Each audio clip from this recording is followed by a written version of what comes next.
Hello guys, welcome to our channel Learning Support. Guys, today we are going to discuss a very famous poem, The Pulley. This poem is written by George Herbert, who is a metaphysical poet. The Pulley was also published as The Gifts of God. It is a kind of religious poem as it tells about the relationship between God and humankind, and it is obviously and most importantly a metaphysical poem. The metaphysical poets were concerned with what makes us human and what sets us aside from other animals. They usually focus on love and relationship with God. In this metaphysical style, we see irregular versification, images of extreme emotion, and most importantly, the use of metaphysical conceits. Now, we should first understand the term conceit. What is a conceit? A metaphysical conceit is an extended metaphor that makes comparison between two completely different things. There are many metaphysical poets. The school of metaphysical poets include John Donne, George Herbert, Andrew Marvell, Vaughan, and many others. Okay guys, now we will look to the poem The Pulley. The Pulley is a poem about the thinking of God. It shows the thoughts of God when He made man. Now, we should first know the term pulley. What is a pulley? Pulley is a mechanical device that is used to pull heavy load. And here in this poem, the Almighty God has used the pulley of restlessness to pull humankind towards Himself. Herbert has given the title to show the connection between God and humankind. Here, God pulls the humankind and humankind is being pulled through the pulley of restlessness. One thing more, when we read Andrew Marvell's To His Coy Mistress, which is also a metaphysical poem, we see the use of conceits in several lines and stanzas. But here in this poem, we see that the whole theme is a conceit. Here, the poet imagines the act of God and compares it with the act of pulley. Okay, now I will go through the text and I will analyze the lines.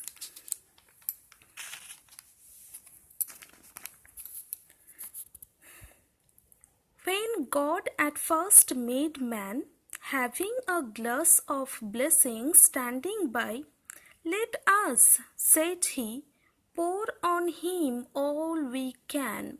Let the world's riches, which dispersed lie, contract into a span.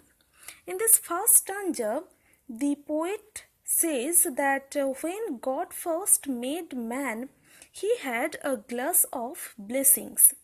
He contracts means he collects all the world's riches into a span to pour them on human being.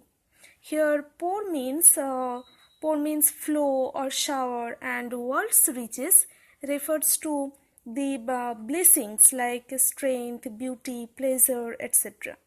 Dispersed lie means spread around, contract means obviously collect, and span refers to lifespan or duration. In the second stanza, we see, so strength first made a way, then beauty flowed, then wisdom, honor, pleasure. When almost all was out, God made a stay, perceiving that alone of all His treasure, rest in the bottom lay. In the second stanza, we see that when God pours the blessings from the glass one by one, at first He gives strength, and then beauty, then wisdom, then honor, and then pleasure. And when almost all the things were given, God stays for a while looking at the bottom of the glass where rest, the last one, is left. Okay. In this third stanza, we see that God thinks something. For if I should, said he, bestow this jewel also on my creature, he would adore my gifts instead of me, and rest in nature, not the God of nature. So both should losers be. Here in this third stanza, the God is thinking himself that if he bestows the jewel of rest upon the human beings, upon his creatures, man will then adore only the gifts of God instead of God himself. Man will then only enjoy all the gifts he is bestowed and all the pleasures, and he will forget that there is a creator who creates man, to whom he should be devoted. He will depend on the nature and not on the Almighty God. Thereby, man will be a loser, as he does not go to the way of devotion and does not know that there is a higher power of God behind all the things in nature. And God will also be a loser, as he himself could not be able to be adored by man. So God thinks that, yet let him keep the rest, but keep them with repining restlessness. Let him be rich and weary, that at least, if goodness lead him not, yet weariness may toss him to my breast. In this last stanza, God gives a smaller portion of rest to man, not the complete rest. Man should suffer from a continuous restlessness. God decides to make man rich and weary at the same time, because this weariness or tiredness will lead man to think about God, about the Creator.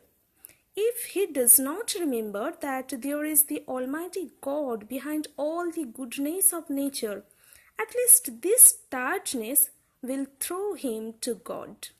This tiredness is not only physical tiredness, but also mental tiredness and also the tiredness of existence that will lead man to think about God, the Creator. So, we see in this poem that God uses the pulley of restlessness to pull humankind towards himself. Okay guys, see you in the next video. If you like my video, please subscribe my channel Learning Support.